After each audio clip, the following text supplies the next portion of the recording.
Selamat pagi dan selamat berjumpa kembali Bapak Ibu para pendengar firman Tuhan dimanapun berada. Sebelum kita memulai renungan pagi ini, marilah kita membuka renungan pagi kita dengan berdoa.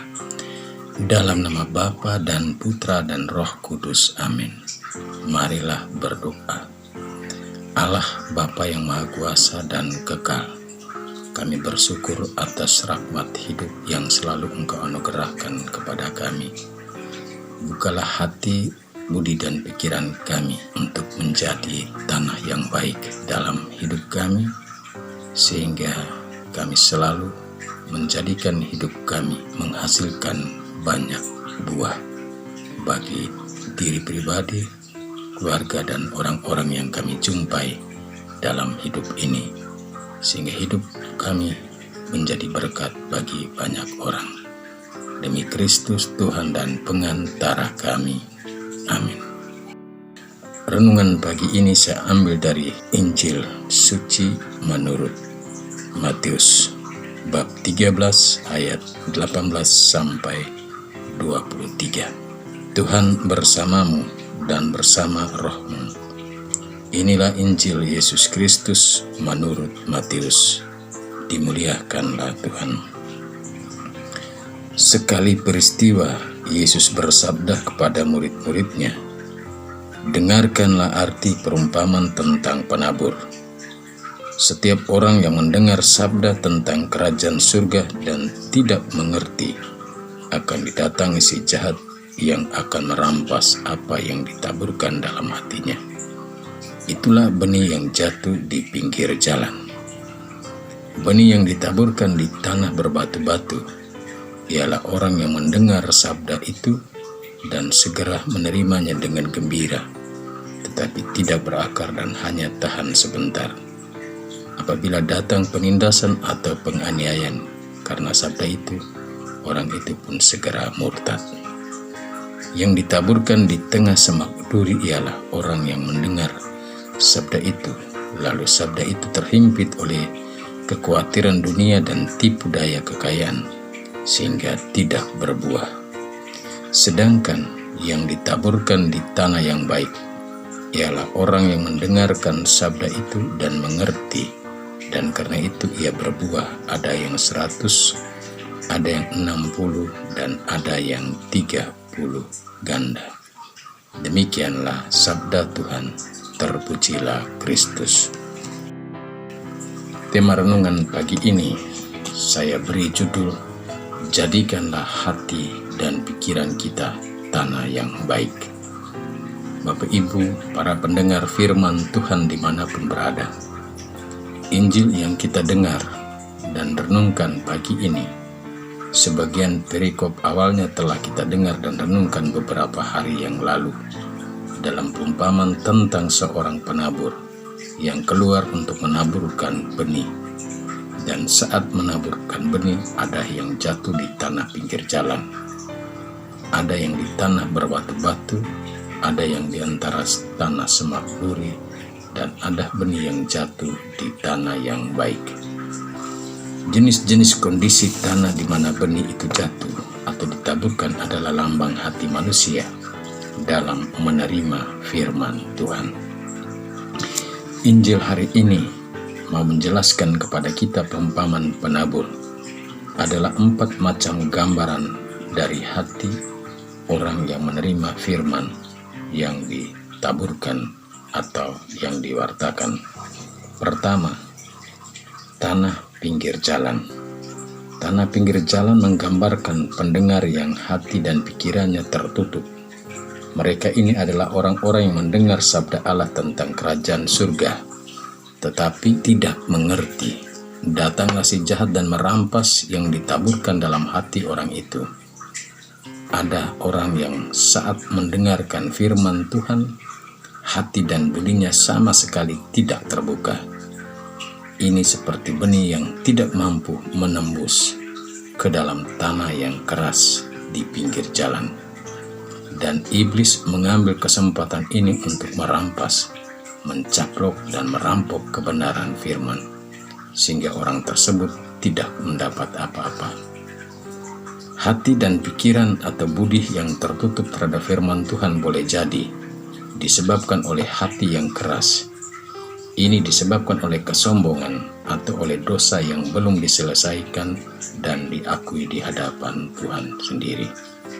Kedua, pendengar yang hati dan pikirannya seperti tanah tipis atau tanah berbatu-batu. Benih yang ditaburkan di tanah berbatu-batu adalah orang yang mendengar sabda itu dan cepat menerimanya dengan penuh gembira. Tetapi firman itu tidak berakar dan tahan sebentar saja. Apabila datang pencobaan, penindasan ataupun penganiayaan karena firman itu, orang itu pun segera murtad. Sebagian orang suka sekali akan hal-hal yang baru. Mereka menyambutnya dengan cepat, dengan gembira, tapi cepat pula membuangnya. Ketika mendengarkannya, mungkin ia meloncat kegirangan. Ini karena reaksi emosional, tetapi tidak dapat melandaskan hidupnya pada emosional semata. Hidup kekatolikan atau kekristenan kita memiliki tuntutan-tuntutan yang harus dihadapi. Karena itu firman Tuhan harus berakar kuat di dalam hidup kita, sehingga bila datang penindasan, pencobaan, ataupun problem dan masalah dalam hidup kita, firman itu harus menjadi kekuatan kita. Kita tidak mundur dan jatuh dalam dosa, melainkan kita kuat, lebih dewasa dalam rohani, dan lebih matang dengan firman Tuhan yang meneguhkan kita. Bapak, Ibu, saudara-saudari, para pendengar dimanapun berada. Ketiga, benih di antara semak duri, yakni pendengar dengan hati dan pikirannya yang memiliki begitu banyak keinginan dalam hidupnya, sehingga karena kekhawatiran atau kegelisahan seringkali hal-hal yang terpenting menjadi terdesak, sehingga firman yang ditaburkan itu akibat aneka kecemasan, kekhawatiran, dan kegelisahan serta tipu daya kekayaan dunia menghimpit firman itu sehingga tidak berbuah. Hal ini dapat kita lihat dalam ciri kehidupan manusia modern. Manusia modern hidup yang dihimpit dengan semakin cepatnya perkembangan dunia, teknologi, dan pertumbuhan akan kebutuhan yang semakin meningkat. Orang yang penuh dengan kekhawatiran dan takut kekurangan materi, sehingga ia tenggelam dalam kesibukan akan banyak hal dan melupakan Tuhan, dan bahkan tidak punya waktu untuk membaca firman Tuhan dan berdoa. Baginya Tuhan tidak menjadi prioritas utama, tetapi menjadi yang terakhir dalam hidupnya. Bapak, Ibu, saudara-saudari, para pendengar firman Tuhan, bagi kita orang Kristen hal ini sebaiknya jangan terjadi dalam hidup kita. Karena Tuhan sudah bersabda, janganlah khawatir akan hidupmu, akan apa yang kamu makan dan akan apa yang kamu minum. Burung pipit saja Tuhan pelihara, pasti juga Tuhan pelihara hidup kita. Maka carilah dahulu kerajaan Allah, dan yang lain akan ditambahkan kepadamu. Keempat, tanah yang baik, pendengar yang hati dan pikirannya seperti tanah baik. Orang yang mendengar firman itu dan mengerti, karena itu berbuah, ada yang 100 kali lipat, ada yang 60 kali lipat, dan ada yang 30 kali lipat. Hal ini bisa terjadi karena hati dan pikiran orang itu terbuka. Ia senantiasa mau belajar dan haus akan kebenaran firman Tuhan. Kedua, hati dan pikirannya disiapkan untuk mendengar firman Tuhan dengan sungguh-sungguh, di mana orang dengan rendah hati dan tidak terlalu sibuk dengan hal-hal dunia, tapi hatinya selalu terbuka untuk mendengarkan firman Tuhan, sehingga hidupnya penuh dengan buah-buah baik, buah-buah kebajikan. Sehingga di tengah kehidupan yang penuh tantangan saat ini, kita selalu memiliki hati dan pikiran untuk mendahulukan, memberikan waktu kita untuk firman Tuhan dan kehendak-Nya, sehingga segala yang lain akan ditambahkan.